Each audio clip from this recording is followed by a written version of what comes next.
The Naval Special Warfare Command dining facility at Coronado Naval Base in San Diego, California was not a place where mistakes were made lightly. The low-ceilinged room carried the weight of 60 years of history in its walls. Photographs of fallen warriors lined the corridor leading to the entrance. Young faces frozen in time, forever vigilant, forever remembered.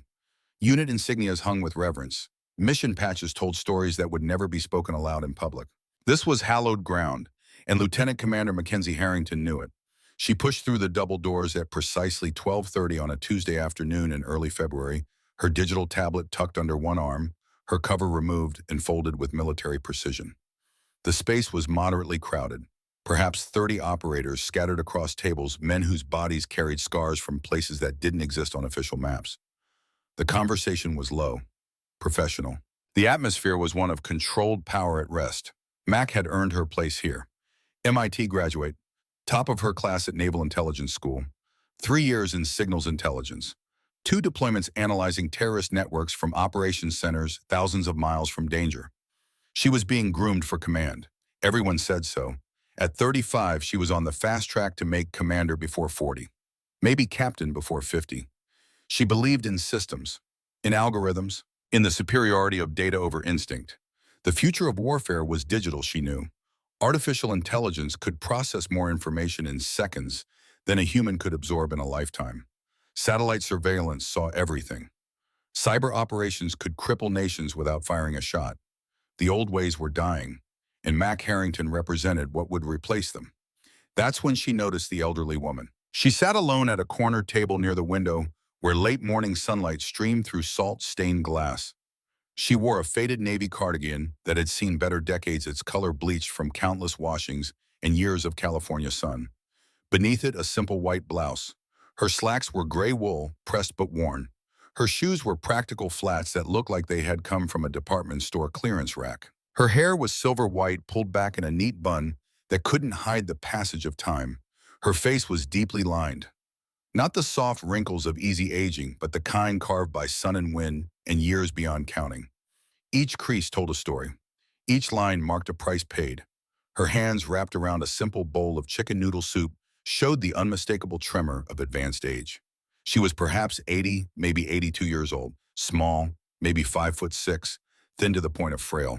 The kind of elderly woman you would see at a grocery store moving carefully down the aisles, checking prices, taking her time, representing no threat to anyone. And she was eating her soup with the serene patience of someone who had nowhere else to be and absolutely nothing to prove to anyone. Max stopped mid-stride. Her tactical mind immediately analyzed the situation. Family member brought on base for a visit, confused, wandered into the wrong building.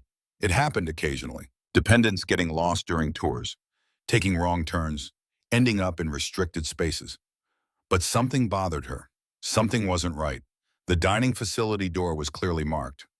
Bold letters, authorized personnel only, NSW Command, Naval Special Warfare. You didn't accidentally wander in here. You had to pass through security checkpoints, show identification to armed guards, intentionally seek it out. Mac's jaw tightened. In a post-9/11 world, in facilities where classified operations were planned and executed, security wasn't just important. It was paramount. One breach, one unauthorized person in the wrong place at the wrong time, could compromise operations, endanger lives, destroy missions that took months to plan. She walked over to the table with purposeful strides. Professional, confident, the way she had been trained. The old woman didn't look up, didn't acknowledge her approach. She just continued eating her soup with slow, methodical spoonfuls. Her trembling hands somehow steady enough to complete the simple task without spilling. "Excuse me, ma'am." Mac's tone was professional but firm, the voice of authority cultivated over a decade of service. "This galley is for operators only. Are you authorized to be here?" The old woman paused, her spoon halfway to her mouth. She looked up at Mac with pale gray eyes that seemed to take in everything and reveal absolutely nothing. They were the eyes of someone who had seen things, done things, experienced things that most people couldn't imagine. But in that moment, they showed only mild curiosity. "I'm having lunch, dear." The old woman's voice was soft, textured like old leather that had been left too long in the sun. There was a rasp to it, a roughness that spoke of decades breathing harsh air in harsh places. "I understand that, ma'am, but this facility is restricted to Naval Special Warfare personnel, Active duty and authorized civilians only. Do you have authorization to be here? I have soup. The old woman gestured at her bowl with the spoon. A simple statement of fact. No irony, no challenge. Mac felt a flash of irritation. She had been up since 0500, briefed an admiral on threat assessments, reviewed intelligence reports from 3 different theaters, analyzed patterns in enemy communications. She didn't have time for this, didn't have patience for someone who couldn't follow simple rules. Ma'am, I need to see your identification. Right now. The old woman set down her spoon carefully, as if it were made of crystal rather than steel. She reached into her cardigan pocket with trembling hands, a movement that took longer than it should, and pulled out a laminated card. She handed it to Mac without comment, without protest, without any visible emotion at all. Mac looked at it, her trained eyes scanning for relevant information. It was a Department of Defense dependent identification card, the standard kind issued to military retirees and their families. The photo showed the same weathered face she was looking at now, perhaps taken a few years ago, but still clearly the same person. The name read Evelyn Ann Blackwood. Date of birth, April 7th, 1942, 82 years old. Just as Mac had estimated. But there was something odd about the card, something that didn't quite fit. In the section where it normally listed the sponsor's branch of service and rank, it was blank. Just a dash, as if the information had been deliberately omitted or redacted. And in the section for access authorizations, there was a code Mac didn't recognize, despite her years of experience with military credentials. SAP/Theta-Black-1.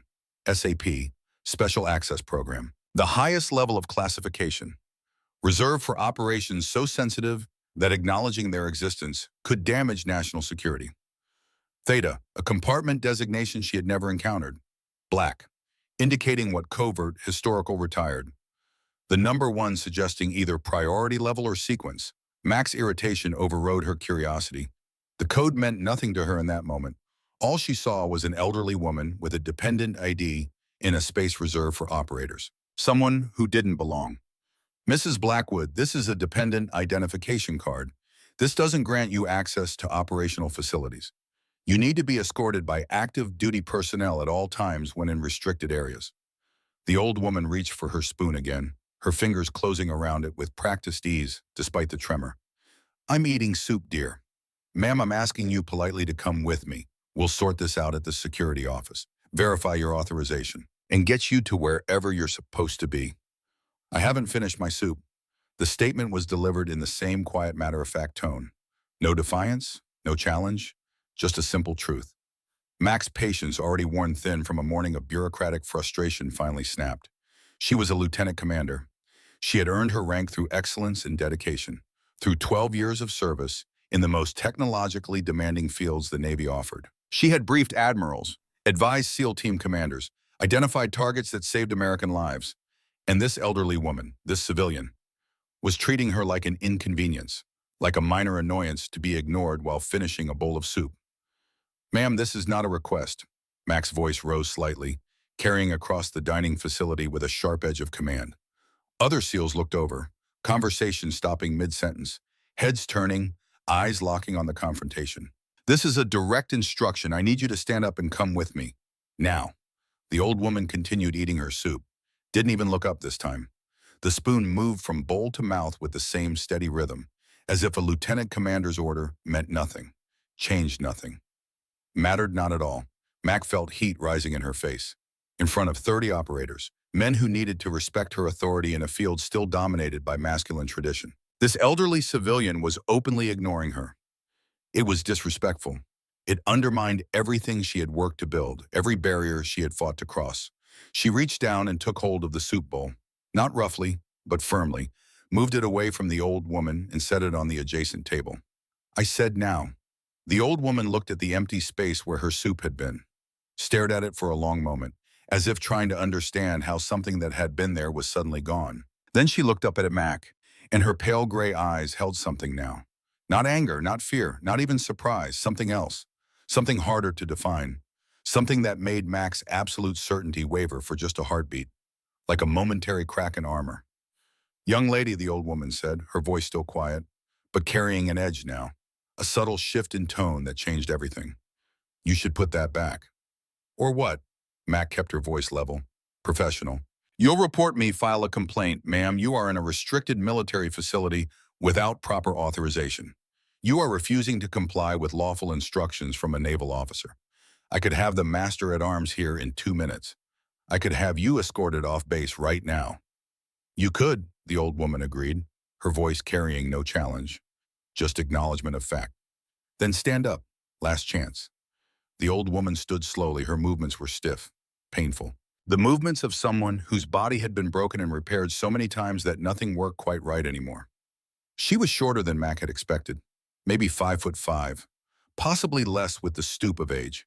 Thin, frail-looking, the kind of elderly woman who should be tending gardens and baking cookies for grandchildren. But her eyes, those pale gray eyes, held something that didn't match the frail body at all. Something that whispered of capability, of competence, of danger restrained but not forgotten. Ma'am, Mac said, her voice harder now. Who do you think you are? The old woman was quiet for a long moment. The dining facility had gone completely silent. 30 operators watched, waited, held their breath. The old woman seemed to be considering something, weighing options, making a decision.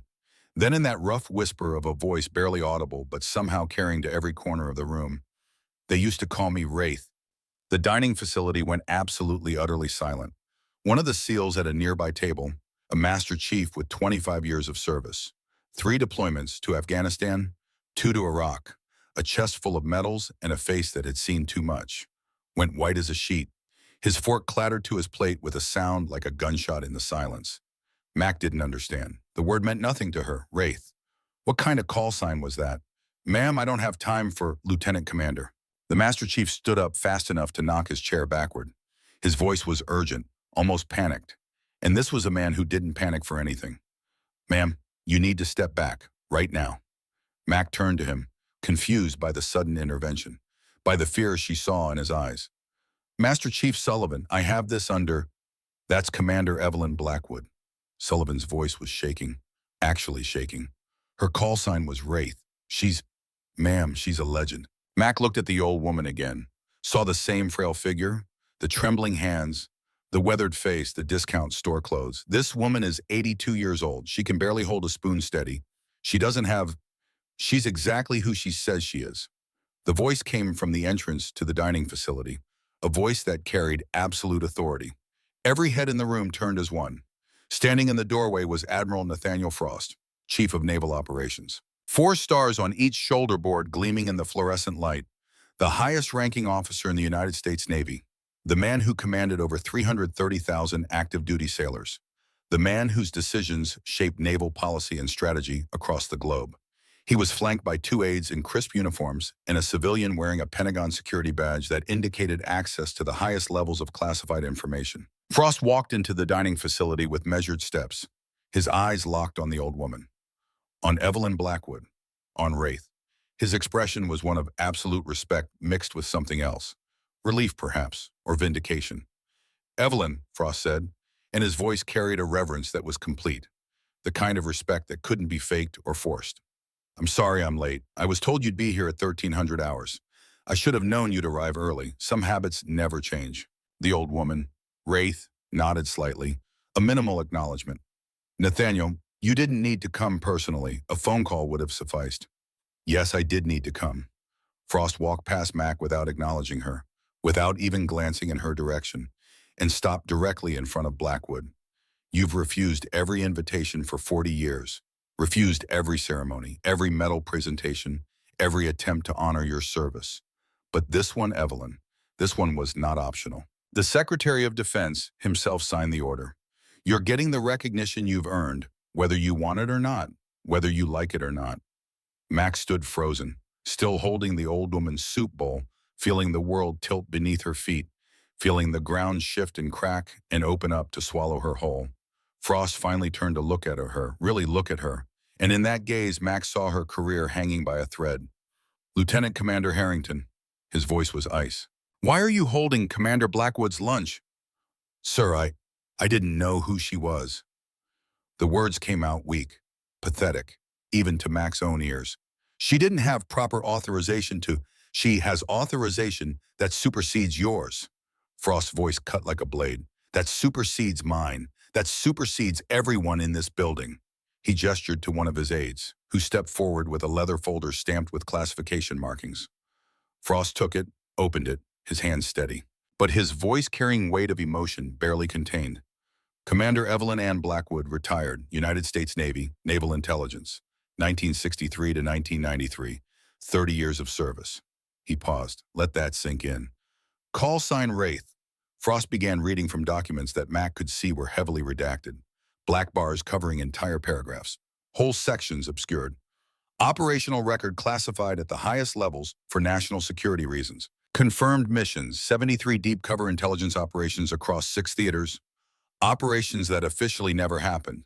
Missions that violated international protocols and congressional oversight. Missions that saved American lives when our government denied those Americans even existed. He paused, letting the weight settle. Confirmed intelligence coups classified, but estimated conservatively that preventing 14 major terrorist attacks. 16 hostage situations resolved through her intelligence gathering. 3 major weapons smuggling networks dismantled. Frost's voice thickened with emotion. Awards and decorations. 2 Defense Superior Service Medals. 4 Legions of Merit. 7 Bronze Stars. 3 Purple Hearts for wounds received in hostile territory. He paused. And a Defense Distinguished Service Medal that's being presented today. For contributions to intelligence operations spanning 3 decades. For pioneering techniques in human intelligence gathering that are still taught at every intelligence school in NATO. The dining facility was absolutely silent. 30 operators.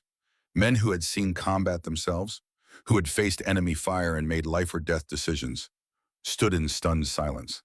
Commander Blackwood's call sign, Wraith, Frost continued, was given to her by enemy forces. They called her the ghost who sees everything in their intercepted communications. They feared her, not because she was violent, but because she was invisible. Because she extracted intelligence without them knowing she existed. And by the time they realized someone had been there, it was too late. The damage was done. Frost looked at Blackwood, who stood silently, her expression unchanged. When a Navy F-14 Tomcat was shot down over the Persian Gulf in 1986, and the pilot was stranded in hostile waters with Iranian Revolutionary Guard closing in, Evelyn Blackwood volunteered to accompany the SEAL rescue team. She was 44 years old, not combat trained, but she spoke Farsi, and she knew that pilot carried intelligence that could not fall into enemy hands. Frost's voice dropped. She took a bullet during that extraction, shielded the pilot with her own body, bought the seconds needed for the helicopter to get airborne. She saved his life. He paused. Let the silence stretch. I was that pilot, Lieutenant Nathaniel Frost, 28 years old, and I owe every day since then to the woman standing in front of you. Mac's knees felt weak. The soup bowl was still in her hands, growing cold, a physical reminder of her colossal mistake. Frost turned back to Mac, and his eyes were hard as stone. This woman is a living legend. The operations she ran shaped modern intelligence doctrine. The techniques she pioneered are still in use today. Her after-action reports have been studied by every intelligence agency in the Western world. He stepped closer. And you, Lieutenant Commander Harrington, just confiscated her soup and treated her like a vagrant who wandered in off the street. Sir, I apologize. I was wrong. Her identification card didn't show any of this information. It just had a code I didn't recognize.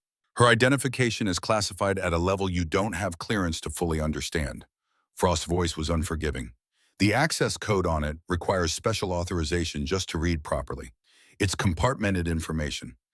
SAP/Theta-Black. Do you know what that means? Max shook her head. Mute. It means Special Access Program, Theta Compartment, Black Legacy Status. It's a classification created specifically for intelligence officers whose operations remain so sensitive that acknowledging them could still compromise national security. 30 years after retirement, Evelyn Blackwood worked in places and with people who are still active, still in danger, still relying on the secrecy of operations she conducted decades ago. Frost moved closer to Blackwood, his voice softening. Evelyn, I apologize. This was not how today was supposed to go. This was not the welcome you deserved. Blackwood shrugged slightly, a minimal movement of her thin shoulders. It's fine, Nathaniel. The young officer was doing her job. Security matters. She saw something that didn't look right, and she acted. That's what she's supposed to do. That's what I would have done. It's not fine. You deserve respect. You've earned it 1,000 times over. Frost gestured to his aide.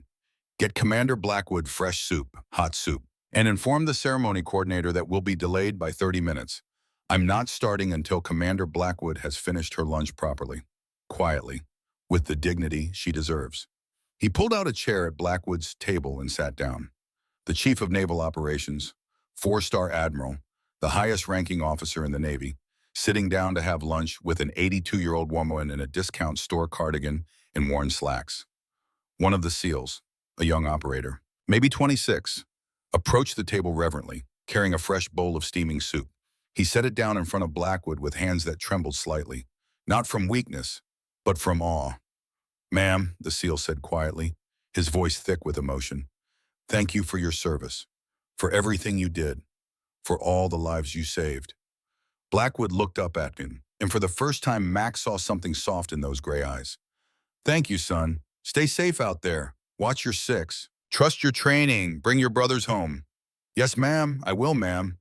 Max still stood there, frozen like a statue, feeling like she had just stepped on a landmine that hadn't exploded yet but could at any second. Frost looked at her, really looked at her. Lieutenant Commander Harrington, sit down. It wasn't a request. It wasn't even really an order. It was a statement of fact about what was going to happen next. Max sat in the chair across from Blackwood and Frost. Her uniform suddenly felt too tight, too constricting, like it was strangling her. Her chest felt hollow. You made a mistake, Frost said bluntly, his voice carrying across the table with brutal honesty. A significant one. You saw an elderly woman and assumed she didn't belong. You saw someone without rank insignia and assumed she hadn't earned respect. You saw someone who didn't fit your mental image of who should be in this space. And you judged based on appearance rather than investigating properly, rather than asking questions, rather than showing even basic curiosity about that classification code on her identification. Sir, I'm not finished. Frost's voice was hard, unforgiving. In 30 minutes, we're holding a ceremony in the Naval Special Warfare Command Auditorium. 200 personnel will be in attendance. The Secretary of Defense has authorized the declassification of certain aspects of Commander Blackwood's service record so that the special operations community can finally understand who she was, what she did, and why it mattered. Frost leaned back in his chair, his 4 stars catching the light. Commander Blackwood is being awarded the Defense Distinguished Service Medal today for her contributions to intelligence operations and doctrine, contributions that have saved countless lives over 5 decades. And most importantly, she's being publicly recognized after 40 years of refusing every honor, after 40 years of living in the shadows she operated in. He leaned forward, his eyes boring into Mac. And you, Lieutenant Commander Harrington, just humiliated her in front of her brothers and sisters in arms. You treated her with disrespect in a place that should have honored her. Mac felt tears threatening. Her voice came out as a whisper. Sir, I understand. I was wrong. I should have. But, Frost said, and that one word hung in the air like a lifeline. Commander Blackwood has requested something different. She doesn't want you punished in the traditional sense. She wants something else, something more meaningful. Blackwood finally looked up from her soup, her pale gray eyes meeting Mac's. When she spoke, her rough voice carried a weight that had nothing to do with volume. Lieutenant Commander, I'm not angry. You were doing your job the way you understood it, but you need to learn something. Before you command more people, before you have more lives in your hands, before you make decisions that will affect hundreds of intelligence professionals. She set down her spoon carefully. You need to learn that rank doesn't automatically confer wisdom, that youth doesn't mean ignorance, and age doesn't mean irrelevance, that an old woman eating soup might have more to teach you than any algorithm you've ever programmed, any satellite you've ever tasked, any report you've ever analyzed. Blackwood's voice was gentle but firm. I want you at the ceremony today. I want you to hear my story. The real story, not the sanitized version.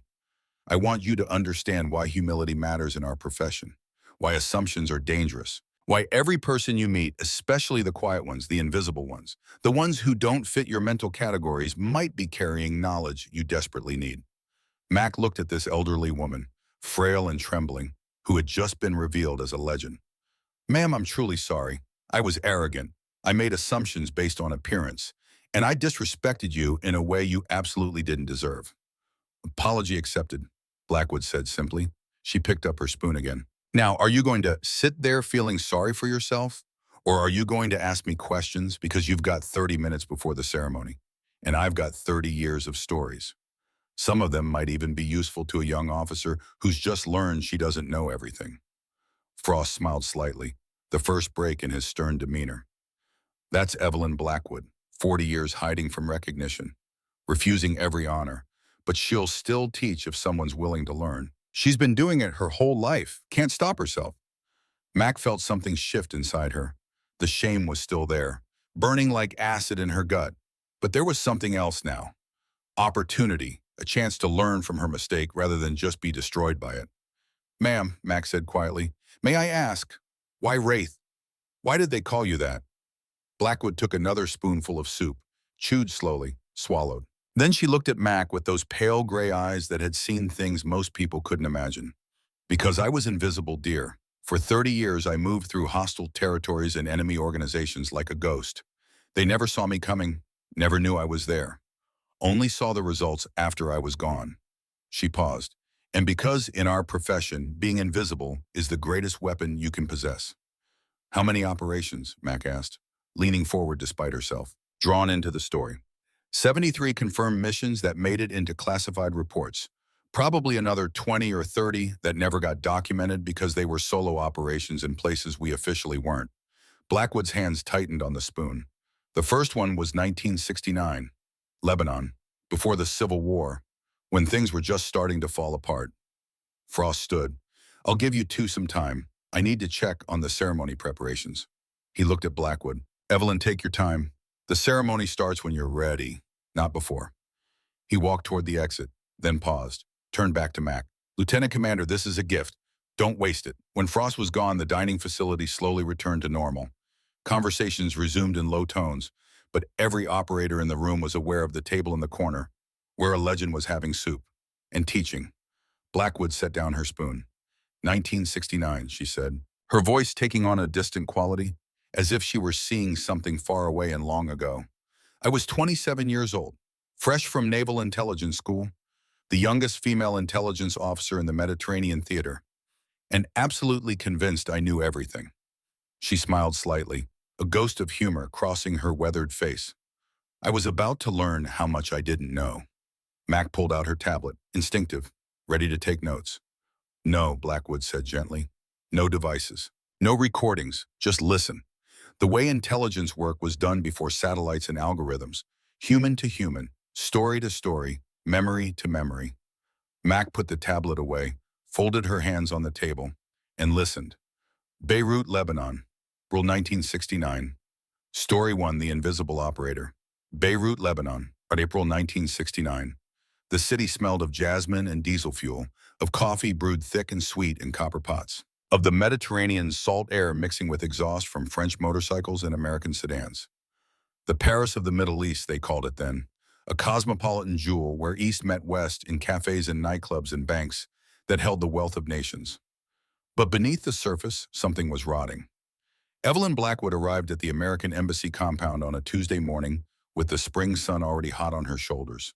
27 years old, Naval Intelligence School honor graduate, the youngest female intelligence officer assigned to the Mediterranean theater.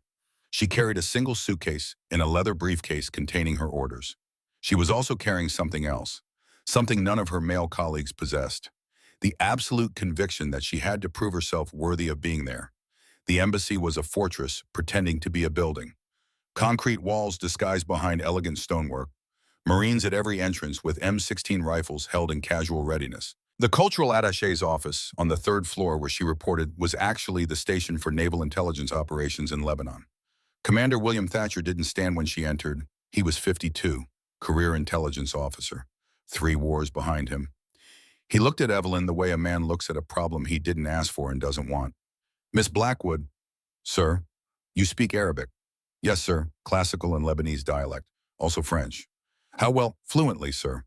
He grunted, slid a file folder across his desk. Christian militias are fortifying positions in East Beirut. PLO forces are consolidating in the south.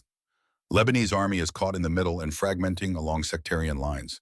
The situation is deteriorating faster than Washington understands. Evelyn opened the folder.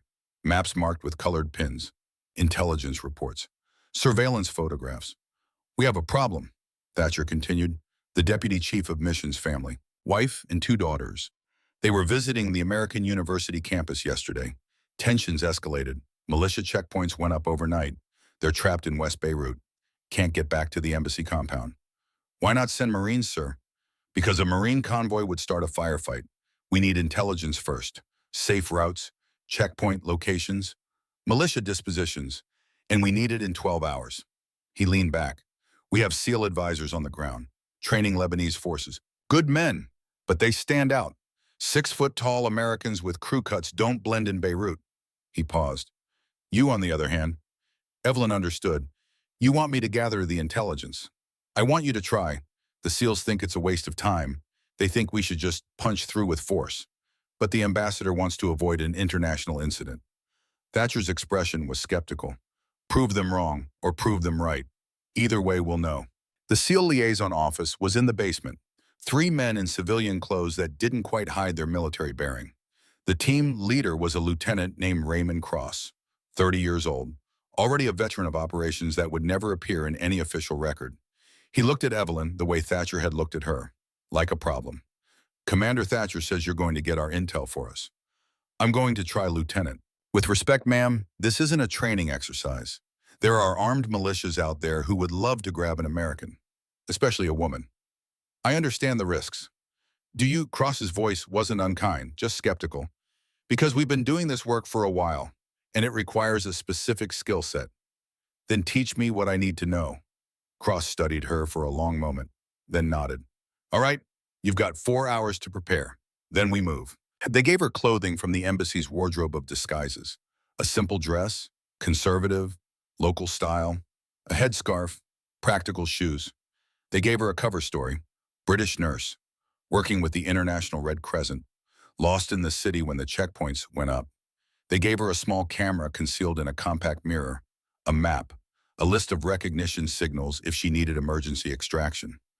What they didn't give her was confidence. You don't have to do this, Cross said as the sun was setting. This is volunteer only. I know. The men who do this work, they train for years. I understand. Then why? Evelyn looked at him. Because those are American citizens out there. And because if I can do this, it proves that intelligence work isn't just about who's strongest or fastest. It's about who can be invisible. Cross almost smiled. Invisible, is that what you think you'll be? That's what I intend to be. She left the embassy compound just after sunset, walking, alone, her heart hammering against her ribs, her mouth dry, every instinct screaming at her to turn back. But she kept walking. The streets of West Beirut were tense, armed men at intersections, cigarette smoke and diesel fumes, shouted conversations in Arabic, the rattle of automatic weapons being loaded and checked, the city preparing for violence that hadn't quite arrived yet. Evelyn walked with her head down. Her scarf arranged the way local women wore it. Not timid, but not challenging. The posture of someone who belonged, someone unremarkable. And they didn't see her. She moved through 3 militia checkpoints in the first hour. Each time young men with Kalashnikovs stopped her. Each time she spoke in Lebanese Arabic. Explained she was a nurse, trying to get to the Red Crescent station. Lost because the checkpoints had changed. Each time they waved her through, because she was invisible. Not through any exotic technology or elaborate disguise, but through understanding. Through knowing that the key to invisibility wasn't hiding. It was becoming exactly what people expected to see and then dismissed as unimportant. She mapped the checkpoints, photographed the positions with her compact camera, noted the militia affiliations by the flags and insignias they wore, counted the weapons, observed the patrol patterns, 6 hours of walking. Through neighborhoods that were preparing for war, past buildings that would be destroyed in the civil war that was coming, among people who had no idea their world was about to collapse.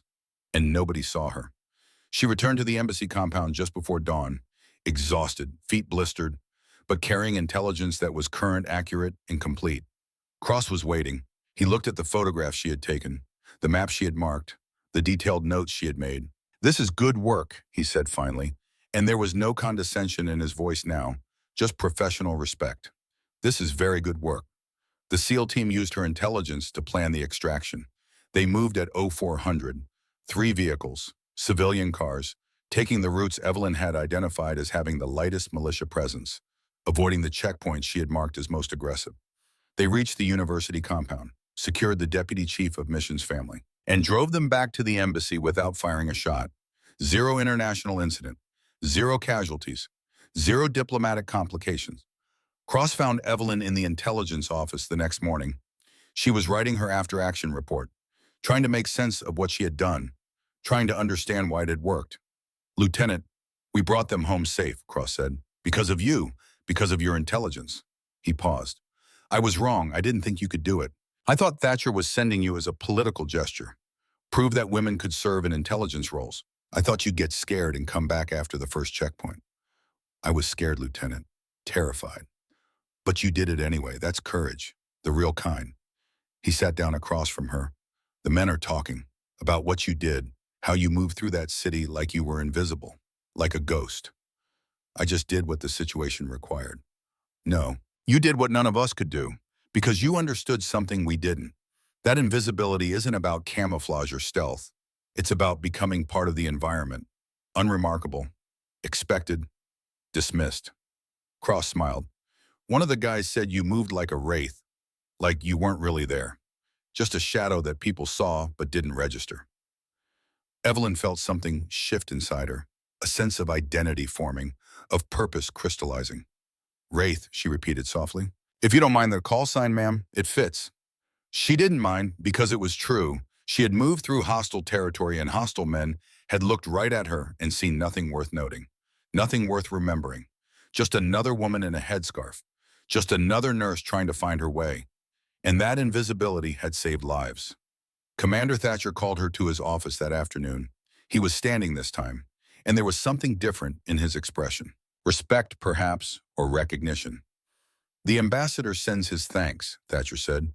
"The deputy chief of mission's family is safe because of your work. That's not a small thing." "I just gathered intelligence, sir." "You did more than that. You proved a concept, that human intelligence properly executed can accomplish what force cannot. That the right person in the right place with the right training can be more valuable than an entire battalion." He paused. "Lieutenant Cross tells me the SEALs want to work with you on future operations. They're calling you Wraith." "Yes, sir. The name fits. Keep it. Wear it. You earned it." Evelyn left Beirut 3 months later. By then, the situation had deteriorated exactly as the intelligence had predicted. The Civil War was beginning.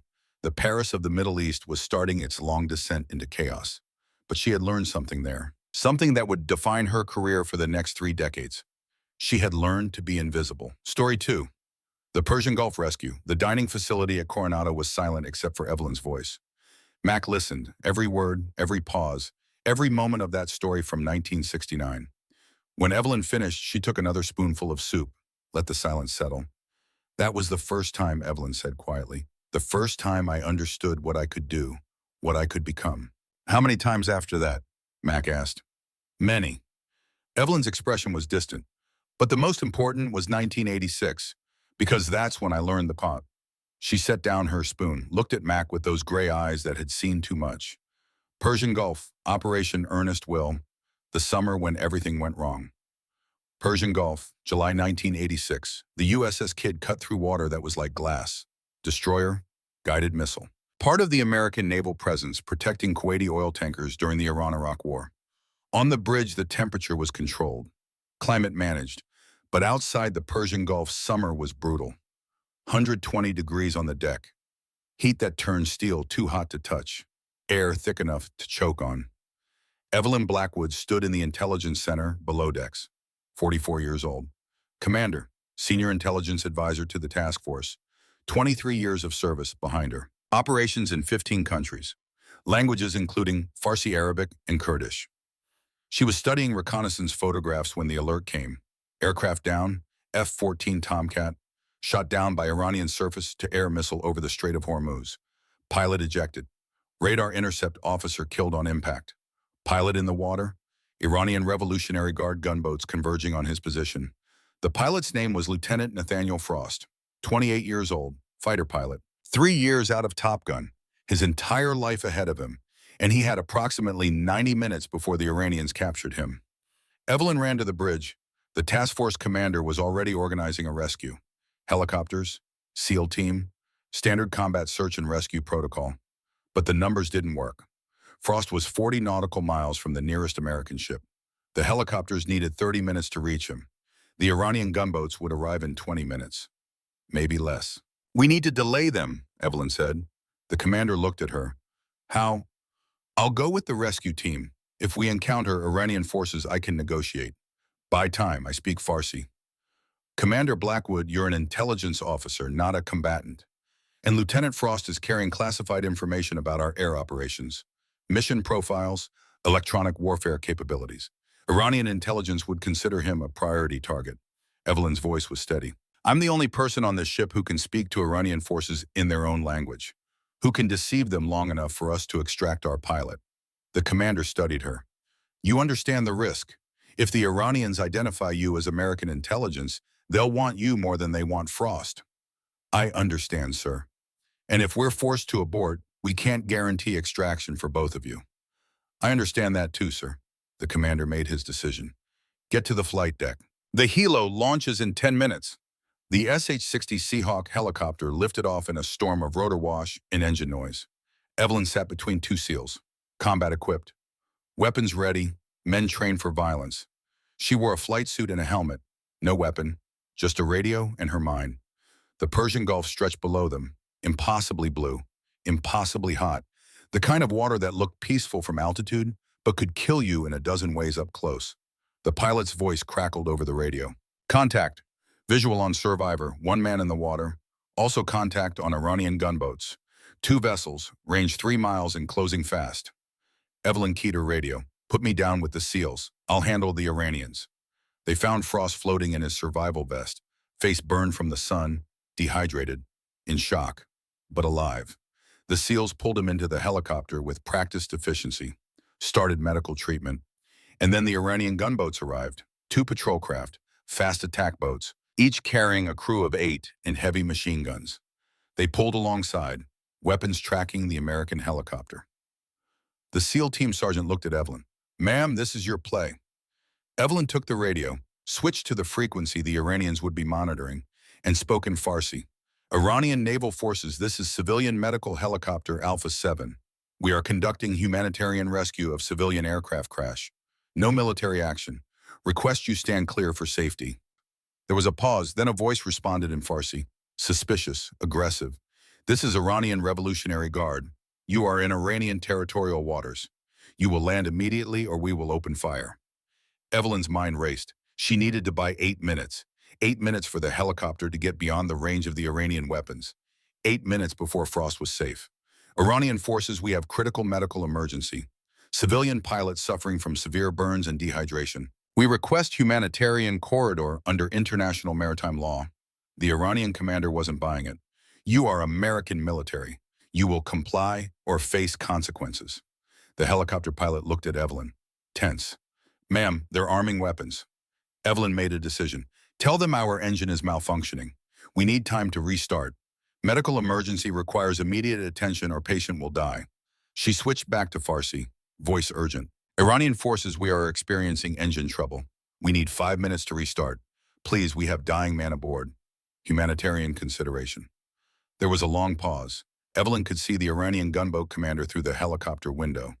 Young, maybe 30, making calculations, weighing orders against international law, against the propaganda value of showing mercy.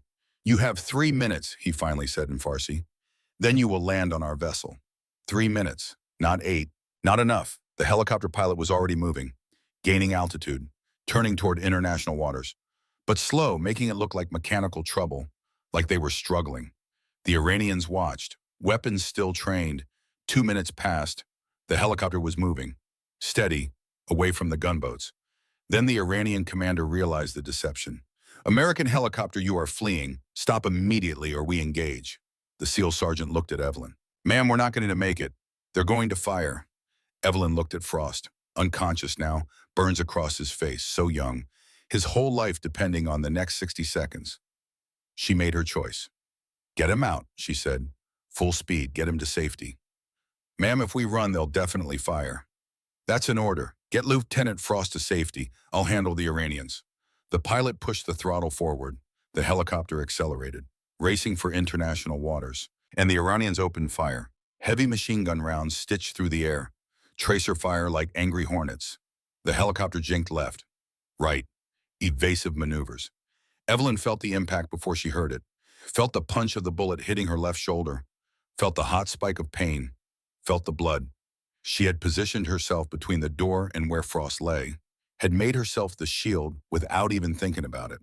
The SEAL sergeant was on her immediately. Pressure on the wound, emergency medical treatment. But Evelyn's focus was on the radio. Iranian forces, she said in Farsi, voice weak but clear. You have fired on humanitarian medical mission. We are civilian rescue. You have violated international law. This will be reported. The bluff worked. The Iranian commander hesitated, stopped firing. Because if this was truly civilian, truly humanitarian, he had just created an international incident. And in that hesitation, the helicopter crossed into international waters, beyond Iranian jurisdiction, beyond their weapons range, safe. The SEAL sergeant looked at Evelyn, her blood on his hands. Ma'am, you took a round for the pilot. Get him home, Evelyn whispered. That's all that matters. She woke up in the ship's medical bay 12 hours later, her shoulder bandaged. The bullet had gone through cleanly, muscle damage, but nothing permanent. She would recover. The first face she saw was Lieutenant Nathaniel Frost, standing beside her bed, his face still bandaged, but alive. Commander Blackwood, he said quietly, they told me what you did. You risked your life for mine. You took a bullet meant for me. I did my job, Lieutenant. No, ma'am, you did more than that. You saved my life, and I'll never forget it. I'll spend the rest of my career trying to be worthy of that sacrifice. Evelyn looked at him, saw the determination in his eyes, the debt he felt he owed. Then live well, Lieutenant. Serve with honor. That's all the repayment I need. Frost nodded. Yes, ma'am, I will. 38 years later, that lieutenant was now Admiral Nathaniel Frost, Chief of Naval Operations, the highest-ranking officer in the United States Navy, and he had kept his promise. In the dining facility at Coronado, Evelyn finished the story. Mac was silent, processing, understanding now why Frost had come personally, why he showed such reverence. He owed you his life, Mac said quietly. No, Evelyn's voice was firm. We served together. That's different from debt. He would have done the same for me. Would he? Evelyn smiled slightly. Yes, because that's what service means. You put others before yourself. You take the bullet, you buy the time, you do what needs to be done. She paused. That's the second lesson, Mackenzie. The cost of doing this work. Sometimes the cost is blood. Mac felt the weight of it, the reality of what Evelyn had done. Not in a simulation, not in a training exercise, in actual combat, with actual bullets. How did you keep doing it? Mac asked. After that, after being shot, how did you keep going into danger? Because the alternative was letting others go in my place. Others who couldn't do what I could do. Others who would die trying. Evelyn picked up her soup. But that's not the hardest part of this work, Mackenzie. The hardest part isn't when you succeed despite the cost. The hardest part is when you fail. She took a sip of soup. Gulf War, 1991. Let me tell you about failure. Story 3, the intelligence failure. The soup had gone cold again. Evelyn didn't seem to notice or care. She was somewhere else now, somewhere in the past that still caused pain. Kuwait, February 1991, Operation Desert Storm. Kuwait City, February 1991. The city was burning. Not metaphorically, actually burning. Iraqi forces retreating from coalition advance had set fire to oil wells. 600 fires. Black smoke that turned day into twilight. Air that tasted of petroleum and ash. Evelyn Blackwood was 49 years old. Commander, Senior Intelligence Advisor to Naval Special Warfare, 28 years of experience, dozens of successful operations. She was also tired. The Gulf War had been grinding for weeks. Intelligence Fusion Center operating around the clock. Reports coming from satellites, drones, human sources, trying to identify Iraqi command and control nodes, trying to locate Scud missile launchers, trying to stop the retreating Iraqi army from destroying Kuwait completely. The intelligence came in at 0300, multiple sources reporting an Iraqi command post in a building on the outskirts of Kuwait City. Senior officers, communications equipment, high-value target. Evelyn reviewed the intelligence. 3 separate sources. Corroborating details. Signal intercepts placing Iraqi military communications at that location. It looked solid. She wrote the assessment. High confidence, recommended mission to capture or destroy the command post. SEAL Team 5 was tasked. 12 operators, the best America had. They would insert at night, hit the building, capture or kill the Iraqi officers, destroy the communications equipment. The mission launched at 0100 the next morning. Evelyn was in the operations center, watching the radio traffic, listening to the team leader's calm voice reporting progress. Movement to target. Breach. Entry. Then, hold. This is wrong. This is not a command post. Evelyn's blood went cold. The team leader's voice again, strained now. We have civilians, women, children. This is a civilian shelter. Repeat, civilian shelter. We are aborting, exfiltrating now. The SEALs extracted without firing a shot.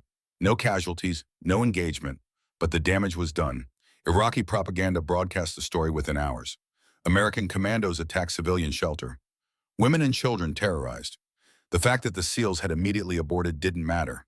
The fact that they hadn't harmed anyone didn't matter. The perception was set. International media ran the story. Coalition partners demanded explanations. The White House was forced to issue a statement. And Evelyn knew it was her fault. She spent 3 days reviewing the intelligence, trying to understand what had gone wrong, trying to find where the failure occurred. And she found it, one of her sources. An Iraqi defector who had been providing intelligence for weeks. Good intelligence. Reliable intelligence. Except he hadn't defected, he had been turned by Iraqi intelligence, feeding her a mix of truth and lies, building credibility, waiting for the moment to cause maximum damage. The command post intelligence had been the trap, designed to make American forces look brutal, designed to break coalition unity, and Evelyn had fallen for it. She sat in her office that third night, alone, looking at the intelligence assessment she had written, her signature at the bottom, her recommendation. The knock on her door was quiet. The SEAL Team 5 commander, Lieutenant Commander Marcus Kane, tall, scarred, a man who had seen things that would break most people. Commander Blackwood. Lieutenant Commander, I'm sorry, I'm so sorry. My intelligence was wrong. I nearly got your team killed. I nearly caused you to... Stop. Kane sat down across from her. You didn't nearly get us killed. We went in. We saw civilians. We left. Nobody died. Nobody got hurt. Except your pride. I failed you. No, ma'am, you made a decision based on the best information available. The intelligence was corrupted. That's not failure. That's war. I should have verified, should have questioned, should have what been perfect. Kane leaned forward. Ma'am, I've been doing this work for 16 years. I've seen intelligence officers who never admit mistakes, who cover up, who blame others. You're not doing that. You're taking responsibility. That's leadership. It doesn't feel like leadership. It feels like incompetence. The difference between competence and incompetence isn't whether you make mistakes. It's what you do after. Whether you learn, whether you build systems to prevent the same mistake twice. Kane stood. Don't quit, ma'am. We need you, especially after this, because now you know what failure feels like, and that makes you more valuable, not less. Evelyn didn't quit. She spent the next 6 months rebuilding her verification protocols, creating redundant source checking, establishing systems to identify when sources might be compromised, teaching other intelligence officers to look for the patterns she had missed. The systems she built were still in use today, still teaching new officers to question, to verify, to never trust a single source no matter how reliable they seemed. But the guilt never fully left. In the dining facility at Coronado, Evelyn's hands trembled as she spoke. Not from age, from memory. That was 33 years ago, she said quietly. And I still see those SEAL operators breaching that building. Still hear the team leader's voice saying, this is wrong. Still feel the moment when I realized I had failed them.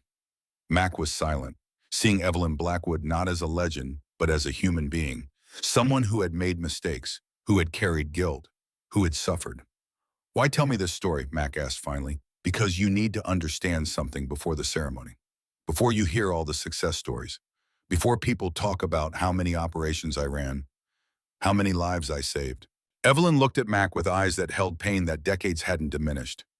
You need to know that I failed, that I made mistakes, that people almost died because of my errors. But you learn. You built better systems. Yes, but learning doesn't erase the failure. It doesn't take away the guilt. It just teaches you to carry it, to use it, to make sure you never make the same mistake twice. Evelyn leaned forward. That's the real lesson, Mackenzie. Not the successes, the failures. Because anyone can succeed when everything goes right. The question is what kind of officer you become when everything goes wrong. Mac nodded slowly, understanding. Thank you, ma'am, for sharing that, for being honest. Honesty is all I have left at 82. Evelyn finished her soup. And 30 minutes before a ceremony I don't want. Frost returned then, checking his watch. Evelyn, we should head to the auditorium. Everything's ready. Evelyn stood slowly, her body stiff, painful, the weight of 82 years evident in every movement. But her eyes were clear, her voice steady. All right, Nathaniel, let's get this over with. She looked at Mac. Come along, Lieutenant Commander. You wanted to understand who I was. Well, you're about to hear the official version. Just remember the unofficial version I told you. The failures, the kitam, the truth. Mac stood. Yes, ma'am. They walked toward the door. Evelyn, Frost, Mac, the legend, the Admiral. The student. Behind them, 30 operators stood in silent respect, a tribute to a woman who had served in shadows for 3 decades, who had bled for them, who had taught them what invisibility truly meant. Wraith was finally coming into the light, and the hardest part was yet to come. The auditorium was already filling when they arrived.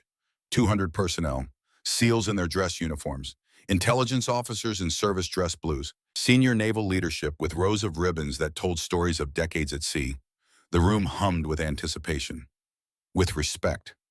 These were warriors who understood what it meant to serve in silence, who knew the value of shadows.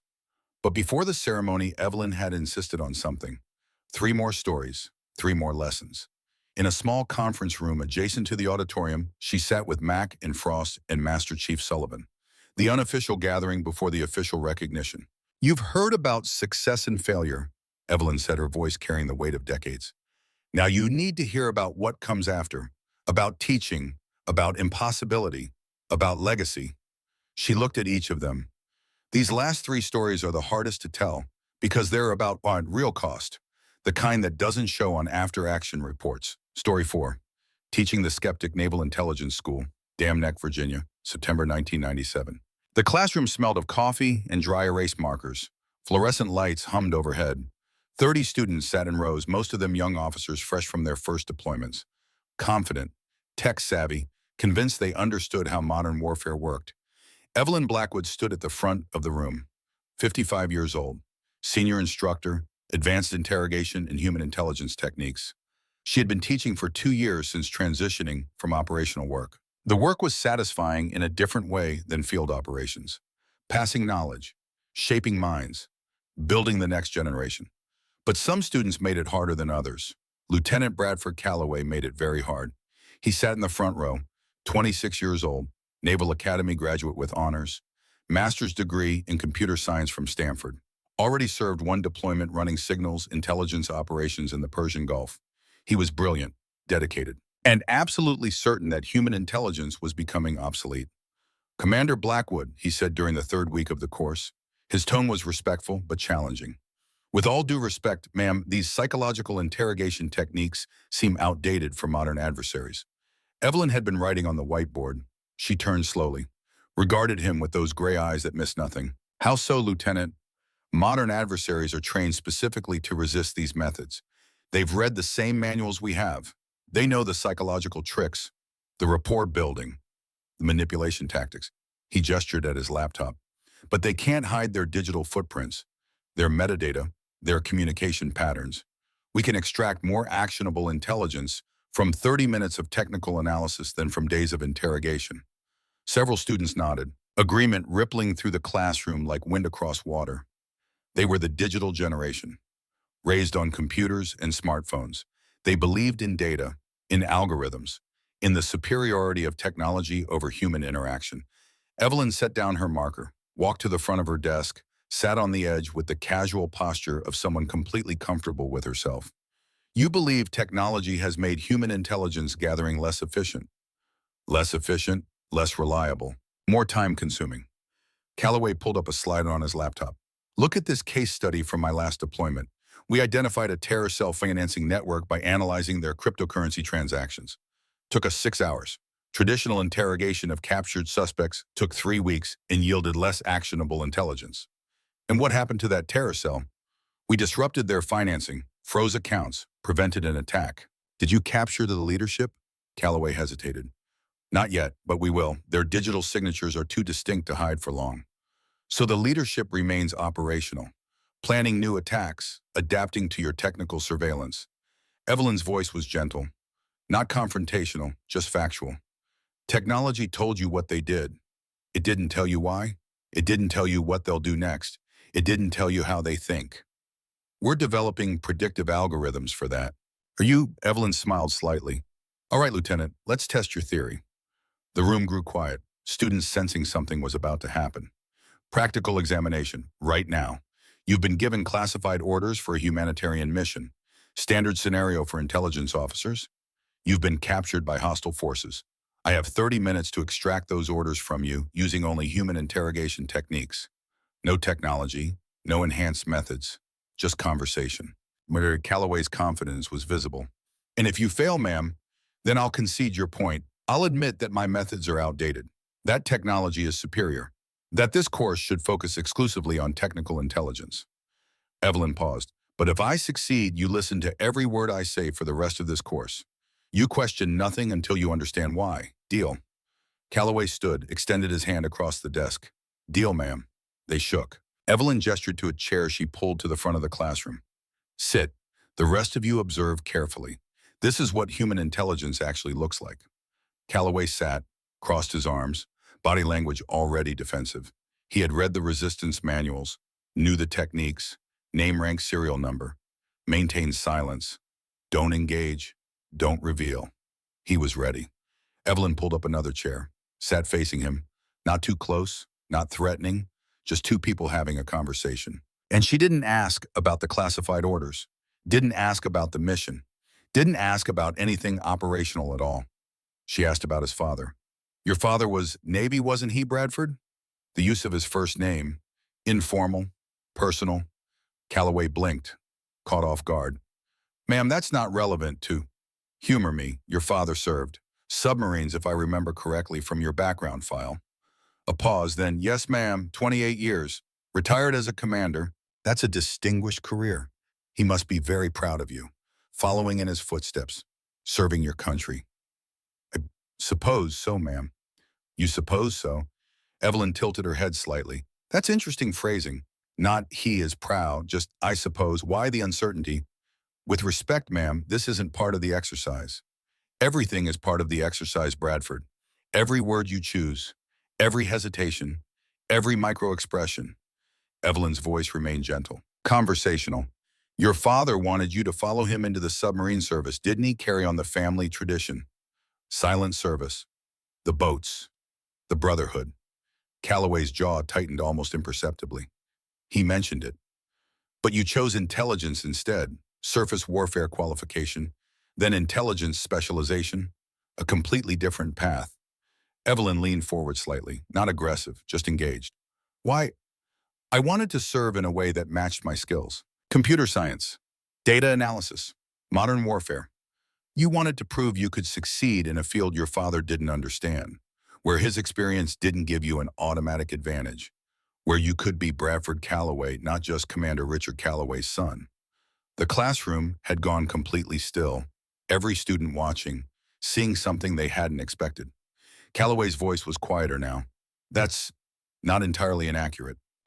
You have a younger brother, don't you, Timothy? 23 years old, still in college, struggling. How do you, your background investigation, your social media privacy settings that aren't as private as you think, your girlfriend's Instagram posts about family dinners where your father talks about his two sons and their different levels of achievement. Evelyn's expression softened.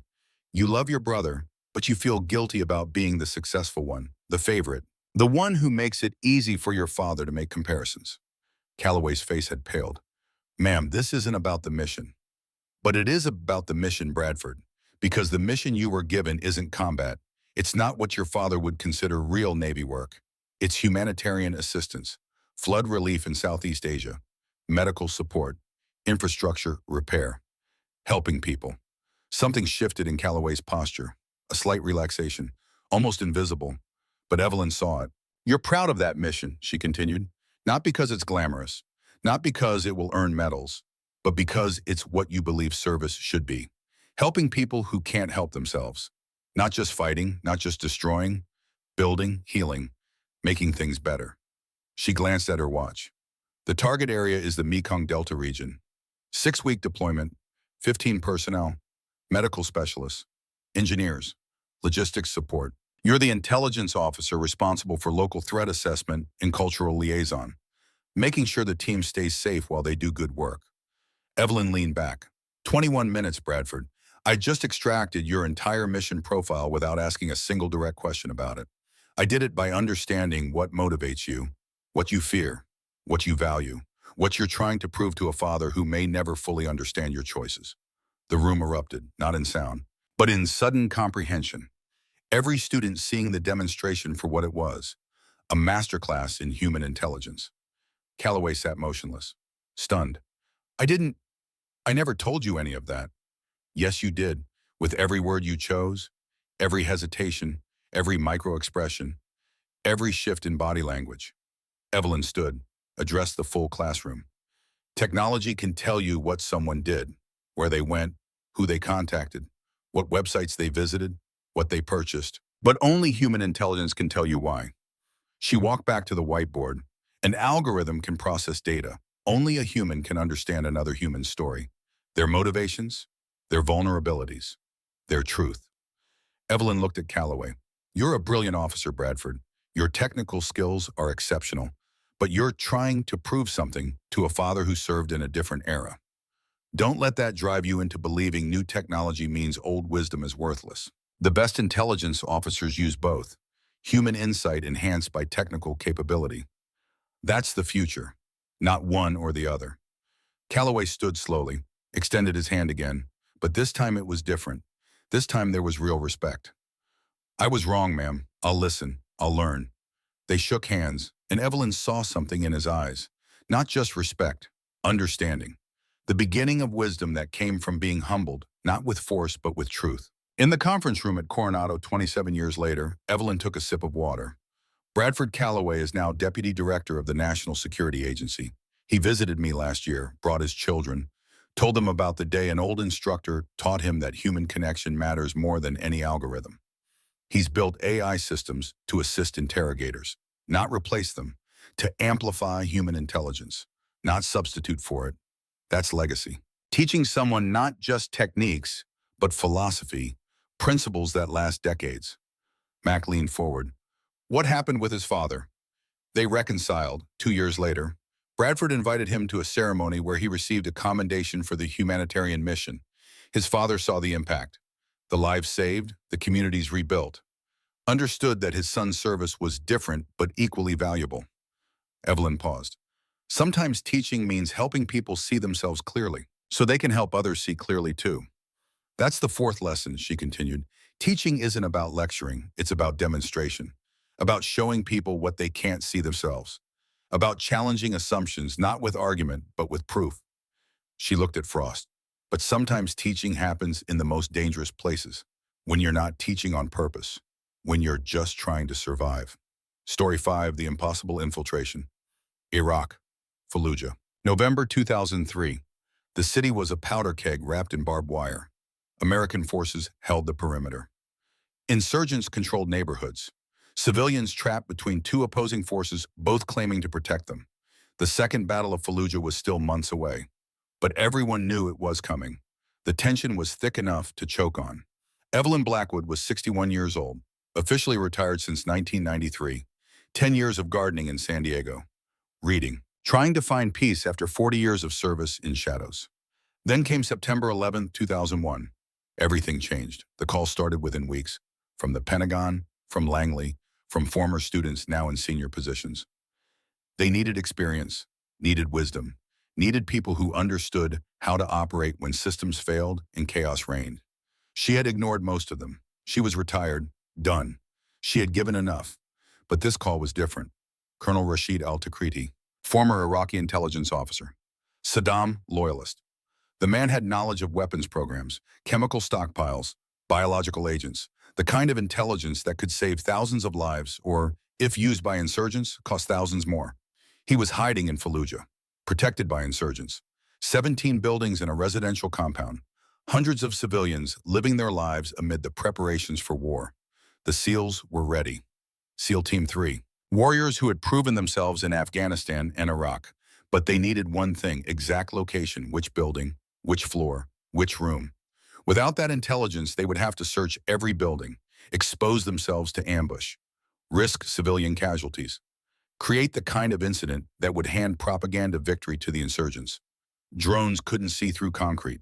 Signals intelligence captured nothing because Al-Takriti was too smart to use communications. Thermal imaging showed hundreds of heat signatures but couldn't identify the target among them. Technical intelligence had failed. They needed human intelligence, someone on the ground, inside the compound. Evelyn proposed something that made the CENTCOM commander pause mid-sentence. "I'll go in." The conference call went silent. Pentagon officials, special operations leadership, intelligence commanders, all processing what they had just heard. "Commander Blackwood, you're 61 years old, retired for 10 years. This is an active combat zone with insurgents who would kill or capture any American they identify." "I'm aware of all of that, sir. We cannot authorize." "Then don't authorize it. I'm a civilian consultant. If I volunteer for a high-risk operation, that's my choice." Evelyn's voice was calm, certain. "You need someone inside that compound, someone who can move freely, someone the insurgents won't see as a threat." "I can do that." "How about? Because insurgents don't see 61-year-old women as threats. Because I can pose as a humanitarian worker, international medical charity. Because I'm invisible in ways your operators can't be. Because I speak Arabic fluently. Because I've been doing this work since before most of your operators were born." The military commanders objected. Too risky, too dangerous, unacceptable if it went wrong. But the intelligence commanders understood. Sometimes the oldest tactics were the best. Sometimes being underestimated was the greatest advantage. 3 days later, Evelyn was in Iraq, embedded with a genuine humanitarian organization, Doctors Without Borders. They needed protection, needed someone who could navigate the chaos, who could speak the language, who could help them do their work safely. She became their translator, their cultural liaison, their invisible guardian. The convoy entered Fallujah on a morning gray with dust and diesel smoke. 3 vehicles, medical supplies, volunteers from 6 countries, doctors and nurses risking their lives to help people caught between opposing forces, and one 61-year-old American woman who looked like somebody's grandmother, who moved with the careful stiffness of someone whose body hurt, who smiled politely and spoke Arabic with an accent that sounded vaguely European. Dutch maybe, or Belgian. The insurgent checkpoint stopped them. Young men with Kalashnikovs and suspicious eyes. They demanded identification. Asked questions, searched the vehicles. One of them looked at Evelyn, really looked, saw an old woman in conservative dress, gray hair covered, face lined with age, hands that trembled slightly. "What are you doing here, grandmother?" Evelyn responded in Arabic. "Helping people, young man. The same thing your mother would want you to do." He smiled, waved them through. Because what threat could a grandmother possibly pose? She spent 4 days in that compound, working in a makeshift clinic, bandaging wounds, distributing medicine, boiling water to sterilize instruments, doing the unglamorous work that kept people alive. And while she worked, she watched. Which buildings had guards? Which had reinforced doors? Which had men who deferred to someone unseen inside?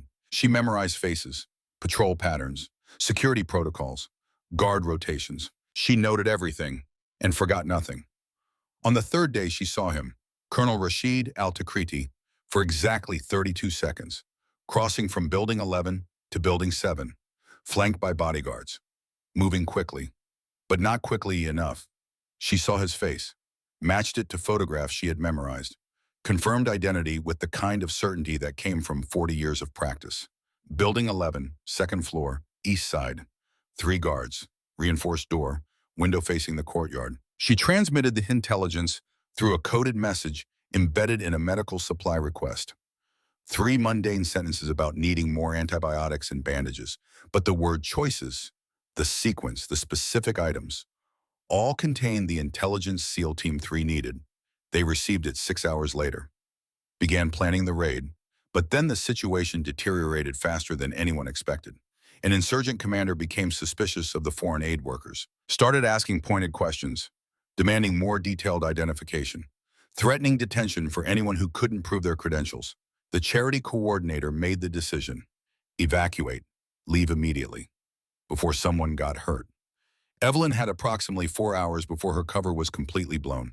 4 hours before insurgents discovered that the Dutch grandmother was actually American intelligence.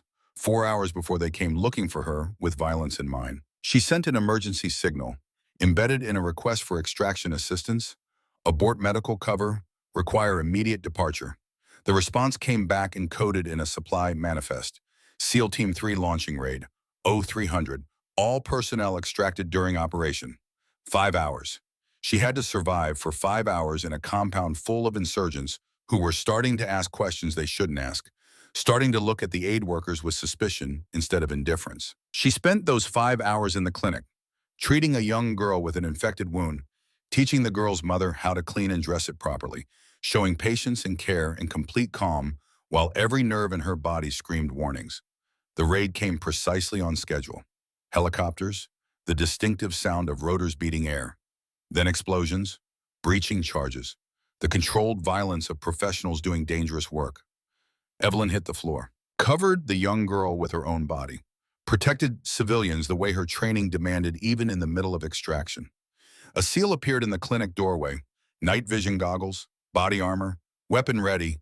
He swept the room, identified threats, found none. Evelyn spoke in clear English. Building 11, second floor, East Room, HVT confirmed on site. 3 guards, reinforced door. The SEAL nodded once, spoke into his radio, moved on. 12 minutes later, the team had Colonel Al Takriti in custody, zip-tied, hooded, being carried to the extraction helicopter under suppressing fire. The raid was successful. 0 American casualties. 3 insurgent guards killed. The target secured, and Evelyn was walking calmly to the helicopter with the other aid workers, helping them, reassuring them, maintaining her cover until the absolute last second. One of the younger volunteers, a French nurse named Marie, looked at her in the helicopter, had to shout over the rotor noise. "How are you so calm? We could have been killed." Evelyn smiled, patted her hand. "I've seen worse, dear. These soldiers are very professional. We were never in real danger." The SEAL team leader removed his helmet later, back at the forward operating base, looked at Evelyn with something approaching disbelief. "Ma'am, you were 61 years old in an active combat zone, surrounded by insurgents, and you stayed calm for 4 days, gathered the intel we needed, waited for extraction. That's exceptional. That's experience, son. 40 years of it." Evelyn accepted a bottle of water, and the understanding that sometimes being old is the best disguise, because nobody expects a grandmother to be dangerous. "Did you ever feel afraid?" "Every single second." She took a long drink. Fear keeps you sharp, keeps you alert. The trick is not letting it control you, not letting it show. Colonel Al Takriti was interrogated over the following weeks, provided intelligence that prevented 2 major attacks on American forces, led to the capture of 15 additional high-value targets, gave locations of weapons caches that saved lives, all because a 61-year-old woman had been invisible in exactly the right place at exactly the right time. In the conference room at Coronado 21 years later, Evelyn looked at Mac with eyes that had seen too much and remembered everything. That's the 5th lesson, the hardest one. Sometimes doing the work means putting yourself in danger. Real danger. The kind where you might not come home. And you do it anyway because you're the only one who can. Because others will die for certain if you don't take the risk. "You could have died," Mac said quietly. "Yes. I accepted that before I got on the plane to Iraq, made my peace with it." Evelyn paused. "But I also knew that if I didn't go, the SEALs would have to search that compound building by building. And some of them wouldn't come home. Young men with families, with futures. So the calculation was simple. Risk one 61-year-old woman who had already lived a full life, or risk a dozen 25-year-old warriors who hadn't. That's not how command sees it. No, but that's how I saw it. And I was the one making the choice." Evelyn stood slowly, walked to the window, looked out at the ocean. "Every operation I survived, every risk I took, every lesson I learned, all of it dies with me. I don't pass it on. That's why I'm here today. Not for recognition, for teaching. One final time." Story 6. The Legacy. Evelyn turned back from the window. Her expression was different now, softer, more vulnerable than Mac had seen. "The hardest story," Evelyn said quietly, "is the one about what you leave behind." She sat down again, hands folded in her lap, the tremor more visible now, age showing through the strength she had maintained all day. "I retired for real in 2010. Not recalled this time. Actually finished. 68 years old. 47 years of service if you count all the times they pulled me back. Time to stop. Time to rest. Time to be just Evelyn Blackwood instead of Wraith. Her voice was soft, reflective. My husband died in 1986. Navy pilot, shot down over the Persian Gulf 2 months after he saved Lieutenant Frost. His name was James Blackwood. We had been married 22 years, no children. We kept saying we'd start a family after the next deployment, after the next operation, after things settled down. She smiled sadly. Things never settled down, and then he was gone, and I was alone. Frost reached across the table, put his hand over hers. I never knew, Evelyn. I'm sorry. You were 28, fighting to survive. You had no way of knowing. She squeezed his hand. I don't regret the service, either of us. We knew the risks, accepted them. But there's a cost to this life, a price you pay in relationships, in connections, in the family you don't have because you're always somewhere else, always in shadows, always invisible. Mac felt the weight of those words, the loneliness beneath them. When I retired in 2010, I thought I would find peace. Garden, read, maybe volunteer somewhere, be a normal person for the first time in my adult life. Evelyn's expression shifted. But young officers kept calling, former students, people I had trained or worked with, asking questions, seeking advice, requesting mentorship. And I couldn't say no, because I looked at them and saw myself at 25, at 35, at 45, brilliant, dedicated, making mistakes I had made, heading toward failures I had experienced. And I thought if I could just share what I learned, if I could just teach them to avoid my errors, maybe it would be worth something. She looked at Mac directly. Over 14 years, I mentored 52 officers, some in person, coffee shops in San Diego, long walks on the beach, some remotely, emails, video calls, some for months, some for just a few crucial conversations when they were facing decisions I had faced, mistakes I had made. Each one left changed. I like to think better, wiser, more capable. They went on to senior positions, station chiefs, intelligence commanders, analysts who shaped policy, operators who saved lives. Evelyn's hands trembled. 3 months ago, I got a call from someone I hadn't expected. A commander I had never met but who had studied my career, read every declassified report, analyzed every available technique, built an entire teaching curriculum around methods I had pioneered. She looked at Mac. That was you, wasn't it? You didn't know what I looked like, didn't know I was still alive, but you studied what I had done, used it to teach others. Mac nodded, voice thick with emotion. Yes, ma'am. For 3 years, I thought you were dead. Most intelligence officers do. No records after 2010, no obituary, nothing. So I assumed you had passed. But your work, your techniques, they were too valuable to let die with you. And that, Evelyn said softly, is what legacy really means. Not what you accomplish yourself, but what you teach others to accomplish after you're gone. What they teach others after they were gone on. Knowledge passed down and wisdom compounded, each generation standing on the shoulders of the one before. She stood, walked to her bag, pulled out a worn notebook. Leather cover cracked with age, pages yellowed. This is 50 years of notes, observations, techniques, lessons learned, mistakes made. I've been adding to it since 1969. Every operation, every failure, every success, every moment when I understood something new about human nature. Evelyn handed it to Mac. This is for you, not because you've earned it yet, but because you will. Because you have the humility to learn, the dedication to serve, the wisdom to understand that teaching matters more than personal glory. Mac's hands shook as she took the notebook. Ma'am, I can't. You can, you will.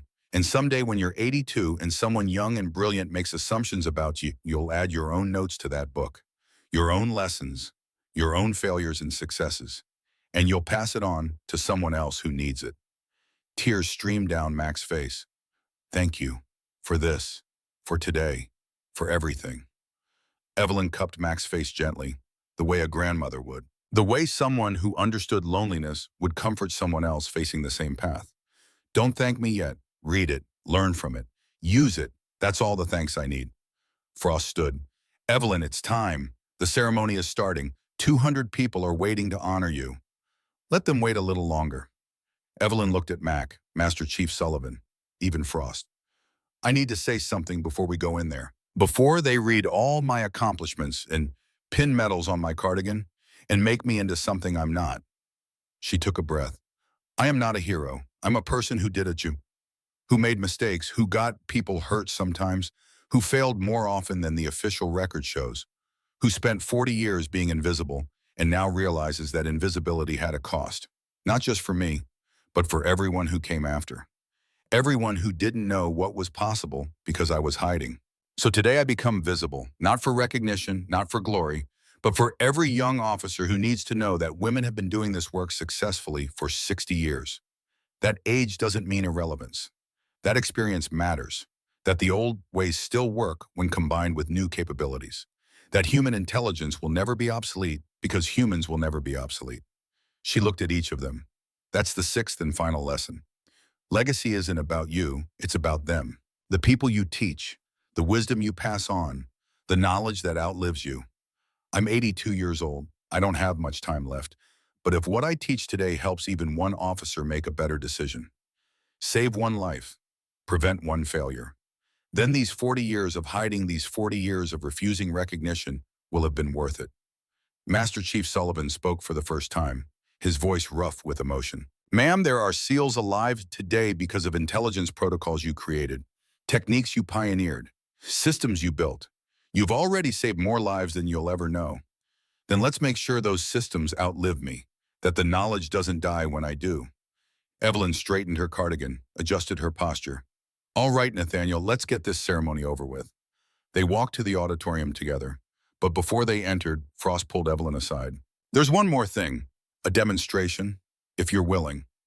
What kind of demonstration? A problem that's been plaguing Mac's team for 3 weeks. Russian GRU officer, captured, crossing from Mexico. We believe he's advanced reconnaissance for a cyber operation. But he won't talk. Multiple interrogators have failed. Evelyn looked at Frost. You want me to try? Only if you want to, but it would show them, really show them, that everything you've been teaching is real, current, applicable today. Where is he? Secure holding 20 minutes from here. We could delay the ceremony. No, Evelyn's voice was firm. After the ceremony, after the recognition. I'll do it then, because that's the lesson. Service doesn't end when they pin medals on you.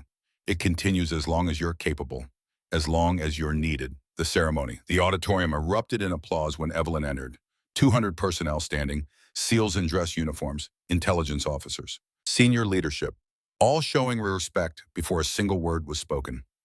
Frost escorted her to the stage, helped her up the steps. The small kindness of understanding that 82-year-old knees didn't work like they used to. He stood at the podium, 4 stars gleaming, the most powerful naval officer in the world about to honor someone most people thought was dead. Today we recognize a warrior who served in shadows for 5 decades. Commander Evelyn Ann Blackwood, United States Navy. Retired.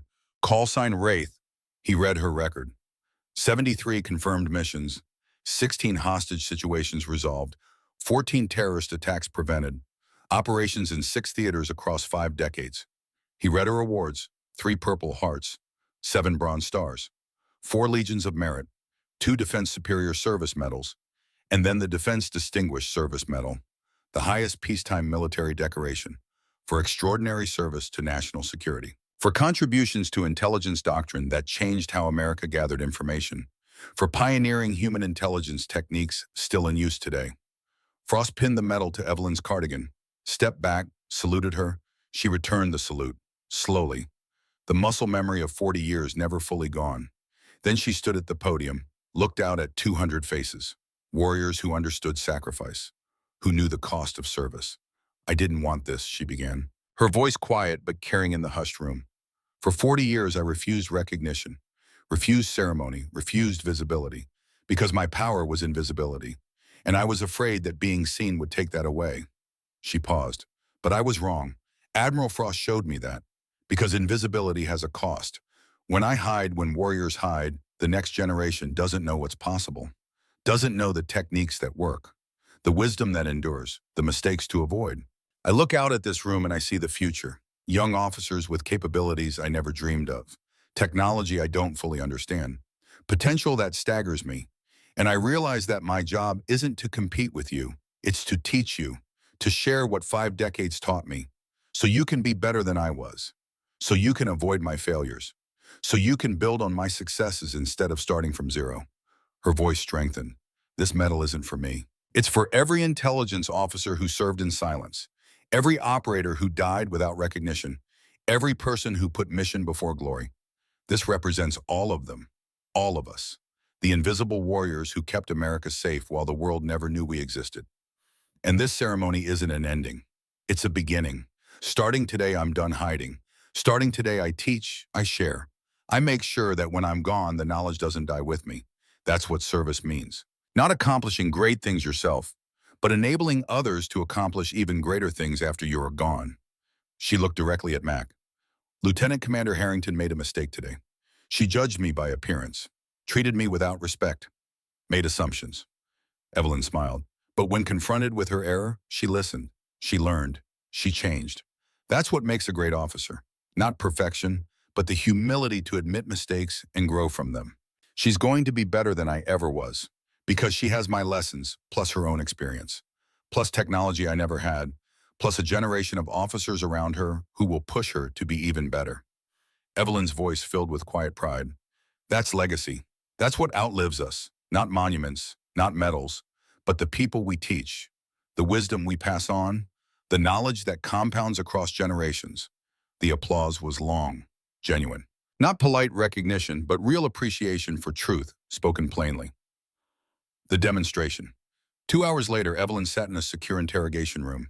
Across from her sat Captain Dmitry Volkov, Russian GRU, 42 years old, hardened intelligence operative, arms restrained, face defiant.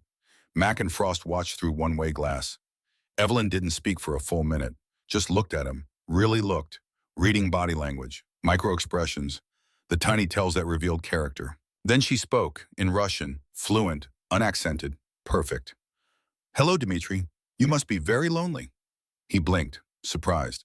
I have nothing to say to you, grandmother. I didn't ask you to say anything. I said you must be lonely, far from home, no family, no friends, just interrogators who see you as an intelligence source, not as a person. She paused. How is your mother? His expression flickered. Barely, but Evelyn saw it. My mother is none of your concern. Elena Volkova, 76 years old, lives in Moscow, widow. Your father was Colonel Sergei Volkov, Army Intelligence. Died 5 years ago. You've been trying to be worthy of his legacy ever since. How do you? Because I can read your story in your face, in your body language, in the way you react to certain words. Evelyn leaned forward slightly. You're not here for ideology, Dmitry. You're here because you're trying to prove something. To a father who died thinking you hadn't accomplished enough. To a mother who worries you'll die like he did, alone, in service to something that won't remember your name. His jaw tightened, but something in his eyes shifted. Your father spent 30 years in intelligence, recruited sources, ran operations, sacrificed everything for Soviet Union. Then Russia. He died in a hospital bed with only his service medals and his regrets. No family around him because they were all strangers by then. He had pushed them away, chosen the service over connection. Evelyn's voice softened. And you're following exactly the same path. Aren't you choosing mission over mother, over relationships, over being human? Because you think that's what honor requires. You know nothing about honor. I know everything about honor and about the cost of misunderstanding it. She leaned back. I'm 82 years old, Dmitry. I served for 47 years. I sacrificed everything. My husband died while I was on deployment. I never had children. I have medals and commendations and achievements. And you know what I have at home? An empty apartment, a garden I tend alone, books I read by myself. Her eyes glistened. I was so busy being honorable, being dedicated, being wraith, that I forgot to be human. Forgot to build connections that lasted. Forgot that service means nothing if you end up dying alone with only your operations to remember. Why are you telling me this? Because I see myself in you, Dmitry, 40 years ago. Convinced that sacrifice meant giving up everything, that honor meant choosing duty over humanity. And I don't want you to wake up at 82 and realize you made the same mistakes I did. Silence. Heavy. Emotional. Your mother doesn't care about your mission. She just wants to know you're safe, that you'll come home, that you won't die like your father alone. Evelyn paused. When was the last time you told her you love her? Volkov's eyes were wet. 3 years. Call her today. Tell her you love her. Tell her you're scared sometimes. Tell her you're human. Evelyn stood slowly. That's worth more than any intelligence you're protecting. If I talk, I betray my country. If you don't talk, you betray your humanity. Your mother will bury you like she buried your father, with honor and medals and crushing loneliness. Is that the legacy you want? More silence.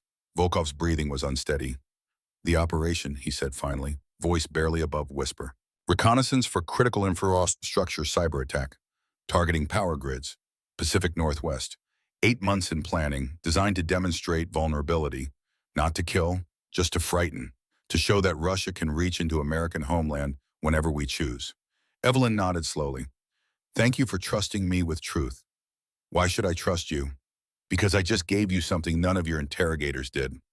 I saw you, not as an intelligence source, but as a person, as someone's son, as someone who's lonely and frightened and trying to prove something that can never be proved to a father who's already gone.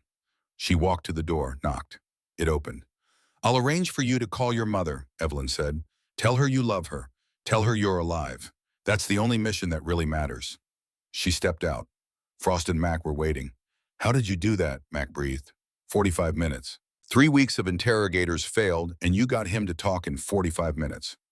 I didn't interrogate him. I understood him. I showed him what his future looks like if he keeps choosing service over humanity. I showed him my mistakes so he could avoid them. Evelyn looked tired, truly tired now. And now I really need to go home. No more demonstrations, no more teaching, just rest. Epilogue, 6 months later. Naval Intelligence School, Dam Neck, Virginia. Captain Mackenzie Harrington stood at the front of a classroom, recently promoted, new assignment, senior instructor, teaching the next generation. On her desk sat Evelyn's worn leather notebook, 50 years of handwritten notes, observations, techniques, lessons learned through blood and sacrifice. On the wall behind her, she had hung a quote, "Intelligence is not about gathering secrets. It's about understanding people. Technology tells you what they did, only humanity tells you why." Lieutenant Commander Evelyn Blackwood, U.S.N. retired. Call sign Wraith. 30 students sat in front of her, young, eager, convinced they understood how modern intelligence worked. Before we begin, Max said, I want to tell you about a woman who changed how I understand our profession. Her name was Commander Evelyn Blackwood. Most of you have never heard of her. That's intentional. She spent 50 years being invisible. But what she taught me in one day taught me more than 4 years of formal schooling. She opened the notebook. Today I'm going to share 6 stories, 6 lessons, 6 truths about intelligence work that you won't find in any manual or algorithm. These are lessons bought with blood, tested in combat, proven across 5 decades of operations. A young lieutenant in the front row raised his hand. Ma'am, with respect, shouldn't we focus on modern methods, AI-assisted interrogation, predictive analytics, quantum encrypted communications? Max smiled. She had heard the exact same objection in Evelyn's classroom 27 years ago. History repeating. We'll cover all of that, Lieutenant. Every technological tool you mentioned. But first, you need to understand the foundation. The principles that don't change even when technology does. She paused. Because in 40 years, your AI will be obsolete. Your analytics outdated. Your encryption broken. But human nature, that's constant. Understanding people, that's eternal. She began to read from the notebook. Evelyn's handwriting. Elegant despite decades of age. Beirut, Lebanon, April 1969. I learned to be invisible. Across the country in San Diego, California, an 82-year-old woman tended her garden. Pruning roses, pulling weeds. Simple work. Peaceful work. Evelyn Blackwood moved slowly, carefully, her body showing every one of her 82 years. But her mind was clear, sharp, still processing, still analyzing, still teaching even when she was alone. She thought about the ceremony 6 months ago, the medal she had finally accepted, the visibility she had finally embraced. She thought about Mac, about the notebook she had passed on, about the 52 officers she had mentored over 14 years, about the thousands more who would learn from her lessons through them. She thought about James, her husband, who had died 38 years ago, about the family they never had, about the connections she had sacrificed for service. And she thought about legacy, real legacy, not monuments or medals or recognition, but knowledge passed on, wisdom compounded, each generation standing on the shoulders of the one before, building higher, seeing farther, accomplishing more. That evening her phone rang, unknown number. Commander Blackwood. Speaking. Ma'am, this is Lieutenant Sarah Chen. You don't know me, but I'm a student in Captain Harrington's class. She's teaching us your techniques, your methods, your stories. Evelyn sat down slowly. And, and I wanted to thank you for sharing them, for not letting them die with you. I'm the first person in my family to serve. My parents don't understand. But your story about proving yourself in Beirut, about being invisible, that helped me understand who I want to be. Tears in Evelyn's eyes. You're very welcome, Lieutenant. Stay safe. Trust your instincts. Learn from everyone. And when you're my age, pass it on to someone else. I will, ma'am. I promise. The call ended. Evelyn sat in her quiet apartment, alone but not lonely, not anymore, because her legacy was alive, growing, multiplying. 52 officers she had mentored directly, hundreds they would teach, thousands who would learn from them, knowledge that would outlive her, wisdom that would endure, lessons that would save lives long after she was gone. She picked up a pen, opened her own notebook, the one she kept for herself, and wrote final lesson, February 11, 2024, age 82. Legacy is not what you accomplish, it's what you enable others to accomplish after you're gone. I spent 50 years being invisible, then one day becoming visible, and in that visibility I found purpose I never had in shadows. Teaching is the ultimate service. Knowledge passed on is the only thing that truly never dies. Today, a young officer I never met called to thank me for stories I told 6 months ago that she learned from someone I taught one day. That's immortality, not living forever, but creating something that does. I am at peace. She closed the notebook, looked out her window at the Pacific Ocean, the sun setting over water that went on forever. Wraith had finally come home, not to an empty apartment, but to a legacy that would endure as long as people served, as long as wisdom mattered, as long as humanity needed understanding. And that was enough. That was everything.